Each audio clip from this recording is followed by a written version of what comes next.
At last, the architect of the Imperium's recent woes is revealed. Or one of them, at least. The strange malady that has befallen planets and vessels alike is part of a plan being enacted by Illuminor Seras of the Necrons. But he isn't working alone, and the grand scheme has only just begun. Prepare to discover a terrible truth in the final tale from the Psychic Awakening. For every end, a beginning. Illuminor Seras squats at the heart of a pulse-lit chamber full of ancient, complex machinery. He casts his gaze over the information swirling between two emerald orb sensors before him. It constitutes biomechanical analysis of Seras's last specimens, derived from molecular dissection and transspectral analysis. One segment of his android cerebellum absorbs the information with what he knows is lightning speed compared to the cogitational abilities of the creatures he is studying. To Seras, such swiftness is normal. He has thought this way for millennia, after all. Not quite true, he chides himself. Yes, the Illuminor has long possessed a towering intellect. His augmented consciousness has the capacity to turn over fractally complex scientific problems and weigh philosophical conundrums that have obsessed entire planetary cultures. It can do all this while leaving more than enough processing power for Seras to function, converse, experiment, and even take to the battlefield without breaking mental stride. Barely a step from divinity, after all. Yet, thanks to the generous gifts of his new patron, melded, of course, with Seras's own scientific brilliance, his thoughts move faster than ever before.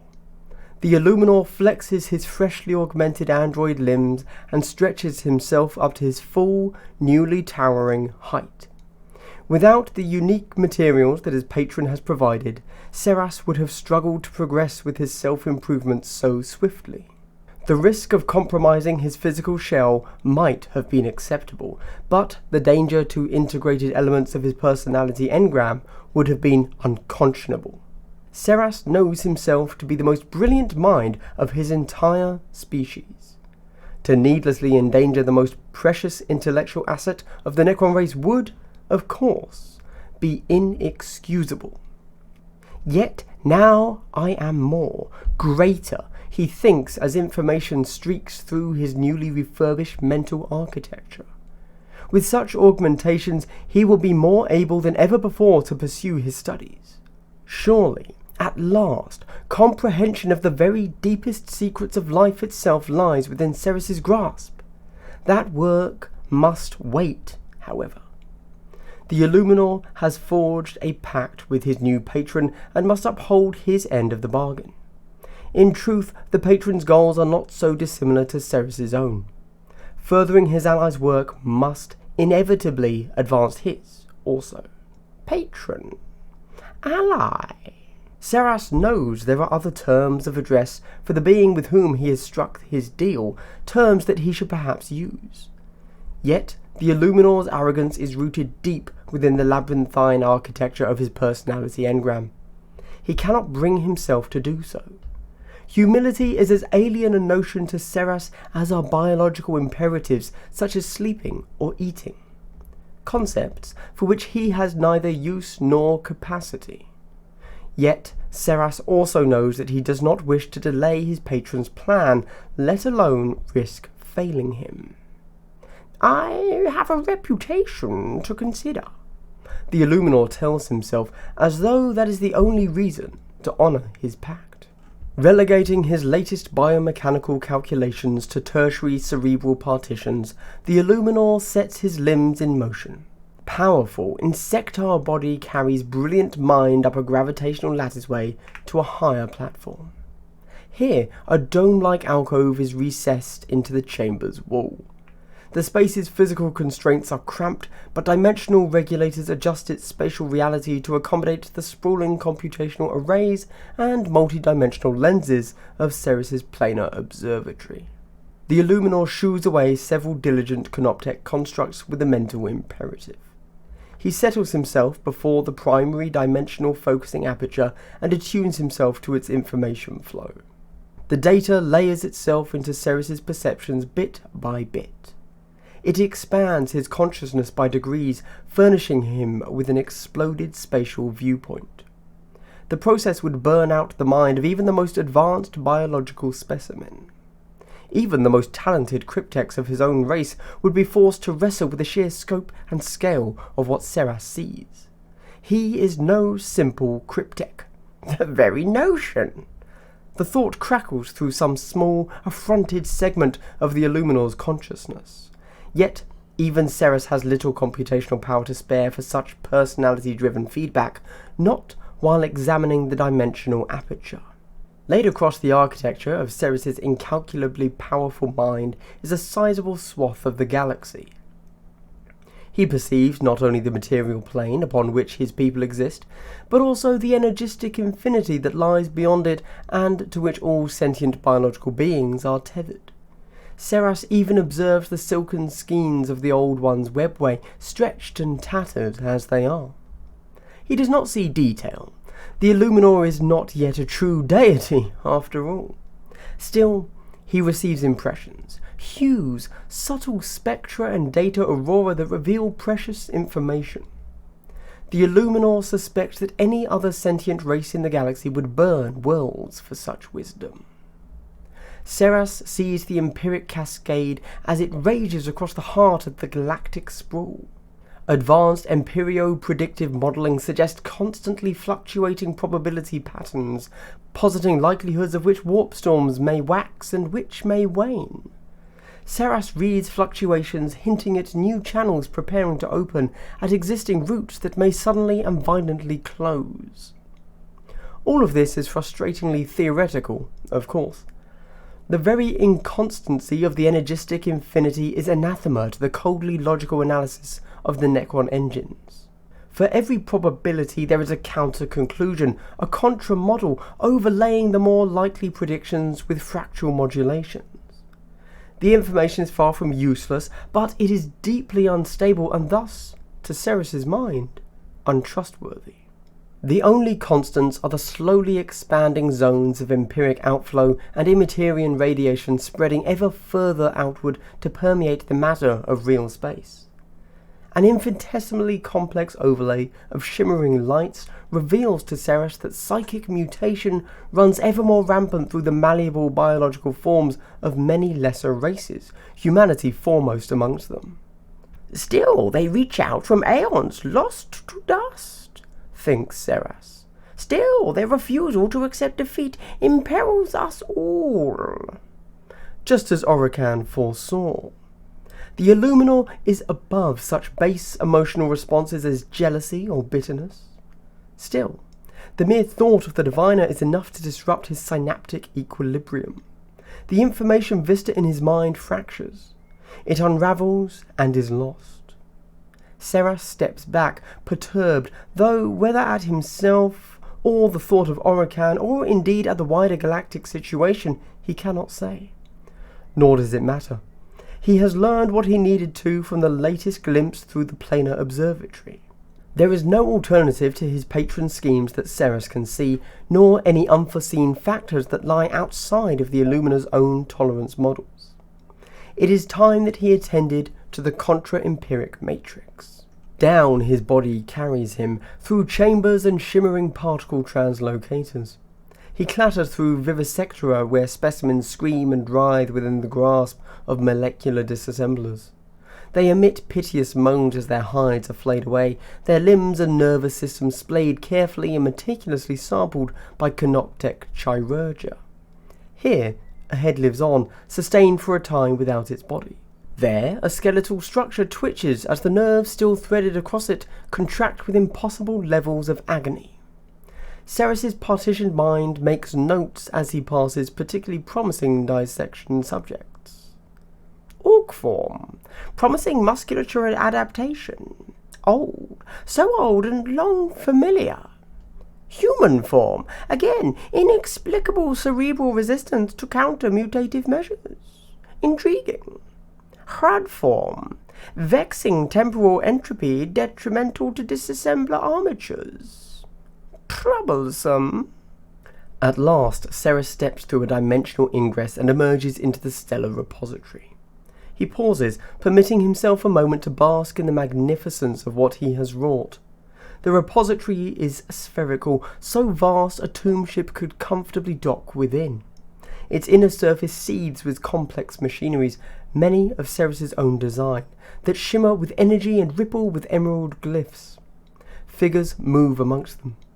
Hunched crypteks and drifting canoptek constructs tread what are, to Serras's perspective, the walls, ceiling, and floor of the immense space thanks to its centripetal gravitic compellers. Between them all, hanging at the chamber's heart and maintaining a constant planar alignment no matter where one stands around the repository's edge, is a magnificent map of the contra-empiric matrix. At its centre hangs the blazing orb of the confluent sphere, its brilliance filtered by the living metal cage that has grown to encompass it. Radiating out from the sphere like the arms of some primitive oceanic predator are skeins of energy that interlace through multiple dimensions. Each enfolds smaller, yet still brightly blazing orbs of fire and spheres that orbit about them. The energy skeins ripple and flow. They are growing like a living thing, forming an interlocking web that connects via non-Euclidean linkages and entraps dozens of lesser nodes. This is a map formed from mirroring particulates entangled on a quantum level with their equivalent megastructures in real space. Put simply, it is a massively miniaturized version of his patron's contra-empiric matrix that changes and reacts in real time to reflect what is occurring across this entire region of space. As the matrix expands through its nodal pylons, so the map expands to show this. As worlds and systems fall under the shrouding influence of the matrix, so the captured data flows in glyph form across the repository's sensor displays and into its retention matrices. Serras tears himself away from his admiration of the repository's grandeur. A deputation of figures is approaching along an observation spar. He notes several senior crypteks, the drifting form of Amnotech the Dissoluter, draped in diaphanous skeins of plasmic energy, Kothatar of the Endless Eyes, borne upon a chittering carpet of canoptek scarabs, Hasmathep the Veiled, whose quicksilver tendrils roil about her in constant motion, at their head, souring the Illuminor's mood by his mere presence, Athmandius the Infinite Doorway. The ancient technomandrite staff clunks against the ground with every stride. His obdurate metal visage radiates blunt power and purpose, while his triad of eye lenses burn with amethyst fire. "The Illuminor graces us with a rare visitation," says Athmandius, the flat wave of amplitude of his vocalization communicating thinly veiled distaste. Serras, who towers over these lesser techno-thaumaturges, has no interest in being baited. That Athmandius engages in all too organic exchanges of insults and posturing is but one of the many reasons Serras dislikes the ancient Necron. Discarding the technomandrite's comment as superfluous, he instead addresses the other three crypteks of the Conclave. "Illuminate the purpose of your approach."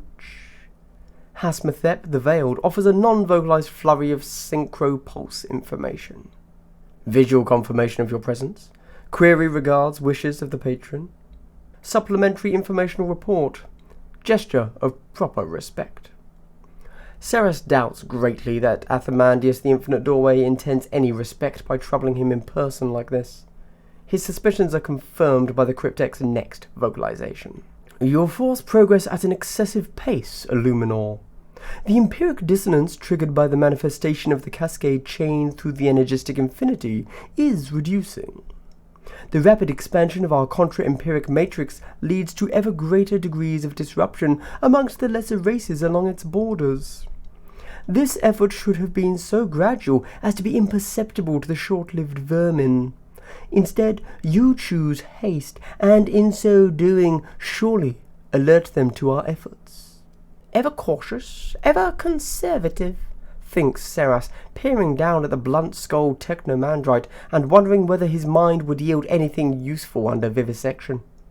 The Illuminor feels it is doubtful. Again, he ignores Athmandius' words. "Display secondary informational strata," Serras commands. He could bring the information up at a whim, and they know it. Still, Kothatar hastens to access a nearby terminal node and inputs the sequence of glyphs that will provide Seras with the information he requests. Before them, the map shimmers as multifaceted skeins of additional detail manifest. The Illuminor sees designated for the lesser races of this region, differentiated by species and subcategory. Those beyond the intersectospheric boundary of the matrix pulse with vitality. Others, recently subsumed and still barely within its fringes, stutter and glow more weakly. The glyphs designating sentient species towards the matrix's heart are cold and grey, appearing as stone carvings hanging inert within the weave of the map. Other glyphs, vast numbers of them, teem across the map. They swarm in the void and gather around major worlds. These glyphs bear the heraldic designs and coloration of numerous Necron dynasties. Some are minor, some very powerful, but all, Seras knows, have accepted the mastery of his patron. All do that being's will. Coiling around the map's edge from infolooms and crystalline analytic actualizers come secondary glyph streams of esoteric data. Empiric activity dropping within predicted parameters, Seras thinks, studying the information with a sense of satisfaction. Energy drain is vast, yet our capabilities remain infinitely higher. The fashioning of new dolmen gates proceeds apace, also. Out loud he says, I am pleased. Our patron will be pleased. I will go now and make my report to... Seras's words cut off mid-flow as amber glyphs swirl in spirals around one edge of the map display. In the same instant, an alert imperative rolls through his cerebrum like a tolling bell. The Illuminor does not assert his authority this time. With swift efficiency, he manipulates the map that he has fashioned, partitioning segments aside and drawing forward the quadrant from which the alert glyphs are pulsing.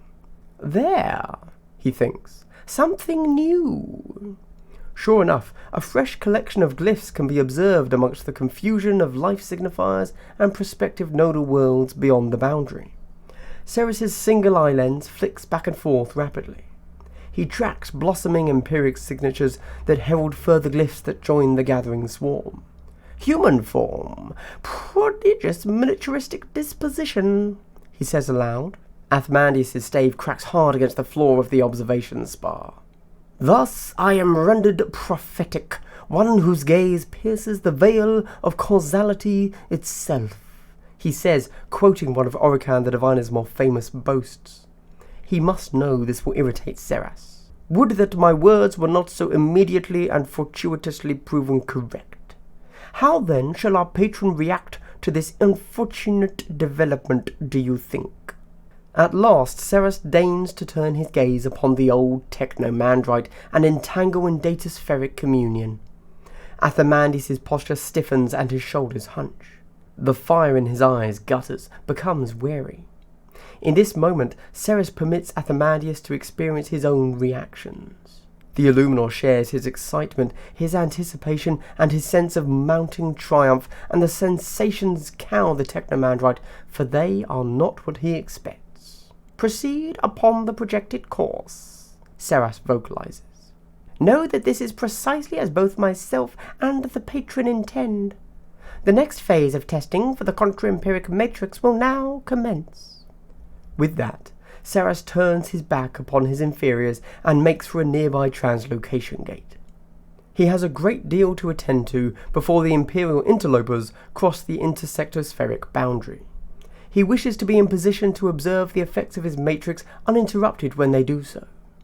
This is only the beginning, he thinks.